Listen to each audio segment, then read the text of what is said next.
નમસ્કાર મિત્રો, અક્ષર અકાદમીના online platform પર હું પ્રોફેસર ડૉક્ટર બીસી રાઠોડ આપનું સ્વાગત કરું છું. મિત્રો, આજના આ વિડીયોમાં આપણે લોકરક્ષક અને પીએસઆઈની ભરતીમાં જે વધારાના ગુણ આપવામાં આવે છે વિદ્યાર્થીની વિશિષ્ટ લાયકાતને આધારે તે અંગેની જોગવાઈ જોઈશું. મિત્રો, દોડ અને જે લેખિત પરીક્ષા છે એમાં તમારી જે લેખિત પરીક્ષા છે એનું જે મેરિટ છે એ ઉપરાંત બીજા કેટલાક ગુણ આપવામાં આવે છે એની વાત આપણે કરીશું. અને એમાં એનસીસીના ગુણ, સ્પોર્ટ્સના ગુણ, રક્ષા શક્તિ યુનિવર્સિટીના ગુણ અને વિધવા મહિલાઓને વધારાના ગુણ આપવામાં આવે છે. એ અંગેની કઈ જોગવાઈઓ છે એ જોગવાઈઓ વિશે આજે આપણે જોઈશું.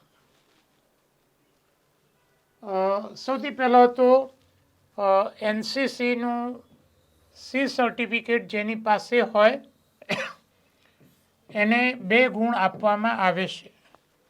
મિત્રો, જે વિદ્યાર્થીઓ હજુ કોલેજમાં ભણતા હોય, બીની પરીક્ષા પાસ કરી દીધી હોય અને સી સર્ટિફિકેટની પરીક્ષા પાસ કરવાની હોય એવા વિદ્યાર્થીઓ પણ આમાં મહેનત કરીને તમારું પરિણામ આવે ત્યાં સુધીમાં જો સી સર્ટિફિકેટ મળી જાય તો એમને પણ 2 ગુણ મળવા પાત્ર છે.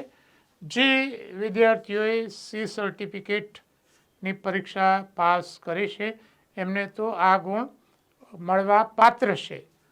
સી સર્ટિફિકેટ ધરાવનાર જે ઉમેદવારો છે એવો સેનામાં સીધી ભરતી થઈ શકે એ માટેની પણ એમાં વિશિષ્ટ જોગવાઈ કરવામાં આવી છે. કોલેજમાં મેં ખુદ એનસીસી ઓફિસર તરીકે કામગીરી બજાવેલી છે અને એનસીસી ઓફિસરની ટ્રેનિંગ મેં નાગપુરમાં 3 મહિના ત્યાં લીધેલી છે. હવે બીજો મુદ્દો છે રાષ્ટ્રીય રક્ષા યુનિવર્સિટી. જે રક્ષા શક્તિ યુનિવર્સિટી હતી એનું નામ રાષ્ટ્રીય રક્ષા યુનિવર્સિટી કરવામાં આવ્યું છે. તે અથવા નેશનલ ફોરેન્સિક સાયન્સ યુનિવર્સિટી, આ બંને જે યુનિવર્સિટી છે એમાં કોઈ વિદ્યાર્થીએ ડિપ્લોમા કરેલ હોય, એમાંથી સ્નાતકની ડિગ્રી મેળવેલ હોય કે અનુસ્નાતકની ડિગ્રી મેળવેલ હોય તો એવા વિદ્યાર્થીઓને બોનસ ગુણ આપવામાં આવે છે. હવે આ બોનસ ગુણ કઈ રીતે આપવામાં આવે છે એ વિશેની વાત કરીએ એ પહેલાં થોડીક અગાઉની જોગવાઈ જે મેં મારા અગાઉના વિડીયોમાં મૂકી છે એ તમને કહી દઉં કે અગાઉ જે 2021-22ની જે ભરતી હતી એ વખતે આ જે રક્ષા શક્તિ યુનિવર્સિટી અથવા હવે રાષ્ટ્રીય રક્ષા યુનિવર્સિટી છે એના ગુણ મેરિટના આધારે આપવામાં આવતા હતા. કે એ યુનિવર્સિટીમાંથી કોઈ ડિસ્ટિંક્શન સાથે તમે ડિપ્લોમા કે ડિગ્રી મેળવી હોય તો 5 ગુણ અપાતા, ફર્સ્ટ ક્લાસ હોય તો 4 ગુણ, સેકન્ડ ક્લાસ હોય તો 3 ગુણ અને જે વિદ્યાર્થીઓએ પાસ ક્લાસ સાથે એવું પ્રમાણપત્ર મેળવ્યું હોય તો 2 ગુણ આપવામાં આવતા હતા. પણ હવે આ જે જોગવાઈ છે એના જગ્યાએ નવી જોગવાઈ લાવવામાં આવી છે. અગાઉ મેરિટના આધારે ગુણ આપવામાં આવતા, હવે માત્ર વર્ષના આધારે ગુણ આપી દેવાનું નક્કી કરવામાં આવ્યું છે. તમે એમાં કેટલા વર્ષ ભણ્યા છો તેના આધારે, મેરિટના આધારે નહીં કે તમારું કેવું મેરિટ છે તે. લોકરક્ષકમાં તમારી પાસે 1 વર્ષનો અભ્યાસક્રમનું ડિપ્લોમા સર્ટી છે તો 3 ગુણ અને પીએસઆઈમાં 5 ગુણ અપાશે. 2 વર્ષનું આવું કોઈ અભ્યાસક્રમનું પ્રમાણપત્ર છે તો લોકરક્ષકમાં 5 ગુણ અને પીએસઆઈમાં 9 ગુણ. તમારી પાસે 3 વર્ષનું આવું કોઈ પ્રમાણપત્ર છે તો લોકરક્ષકમાં 8 ગુણ અને પીએસઆઈમાં તમને 12 ગુણ મળશે. તમારી પાસે 4 વર્ષ કે તેથી વધુ વર્ષનું આવું કોઈ પ્રમાણપત્ર કે ડિગ્રી મેળવેલ છે તો લોકરક્ષકમાં 10 ગુણ અને પીએસઆઈમાં તમને 15 ગુણ આપવામાં આવશે. એટલે આ નવો ફેરફાર કરવામાં આવ્યો છે. એના વિશેની કોમેન્ટ ને એ બધું આપણે અગાઉના વિડીયોમાં મૂક્યું છે. જો એના પછીની જોગવાઈ. ત્રીજો મુદ્દો છે મિત્રો સ્પોર્ટ્સ અંગેનો, કે રાષ્ટ્રીય, આંતરરાષ્ટ્રીય, રાષ્ટ્રીય અથવા આંતરરાષ્ટ્રીય ઇન્ટર યુનિવર્સિટી, આંતરિક યુનિવર્સિટી કે અખિલ ભારતીય શાળા સંઘ કક્ષાએ સ્પર્ધામાં માત્ર પ્રતિનિધિત્વ. મિત્રો આ શબ્દો તમે સમજો કે તમે નેશનલ કક્ષાએ, ઇન્ટરનેશનલ કક્ષાએ, ઇન્ટર યુનિવર્સિટી કે ઓલ ઇન્ડિયા સ્કૂલ લેવલે તમે કોઈ સ્પર્ધામાં માત્ર પ્રતિનિધિત્વ કર્યું છે, એટલે કે તમે એમાં ભાગ લીધો છે.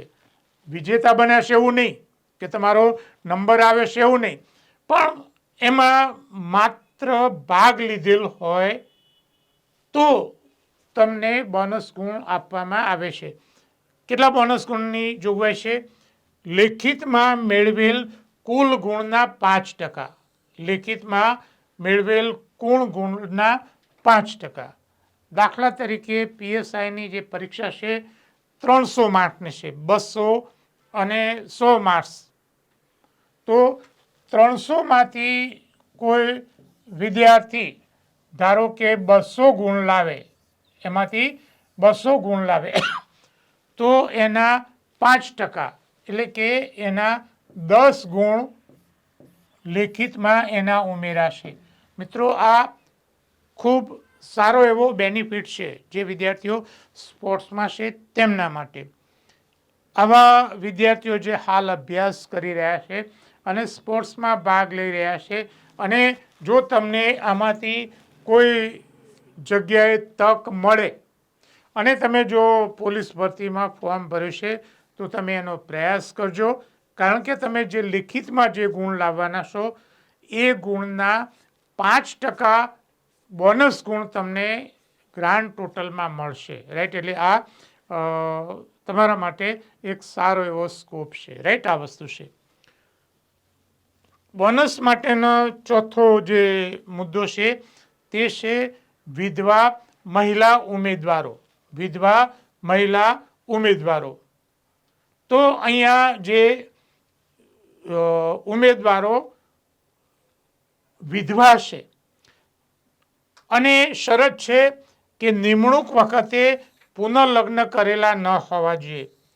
નિમણૂક વખતે એમને પુનર્લગ્ન કરેલા ન હોવા જોઈએ, તો એમને પણ લેખિતમાં મેળવેલ કુલ ગુણના 5%, કુલ ગુણના 5% એમને મળવા પાત્ર છે. મેં જેમ અહીંયા ઉદાહરણ સમજાવ્યું એ જ રીતે કે એમને પણ 5% ગુણ, કોન્સ્ટેબલની જે પરીક્ષા છે તો 200માંથી જે ગુણ મેળવે એના 5%, પીએસઆઈમાં જો ભર્યું હોય તો 300માંથી જે ગુણ એમને લેખિતમાં આવે એના 5% એક્સ્ટ્રા ગુણ એમને મળવાપાત્ર છે. શરત એ છે કે નિમણૂક મળે ત્યાં સુધીમાં પુનર્લગ્ન અથવા તે વખતે પુનર્લગ્ન કરેલ ન હોવા જોઈએ. હા, એક વખત નોકરી લાગી જાય અને પછી લગ્ન કરે તો આમાં કોઈ એવો બાદ આવતો નથી. આ લાભ છે એ મહિલા ઉમેદવારો માટે છે. જેની પત્ની ગુજરી ગઈ હોય એને કોઈ લાભ મળવાનો નથી, એટલે કે વિધુર ઉમેદવાર માટે આવો કોઈ ફાયદો નથી. મિત્રો આ 4 જેટલી જોગવાઈઓ છે.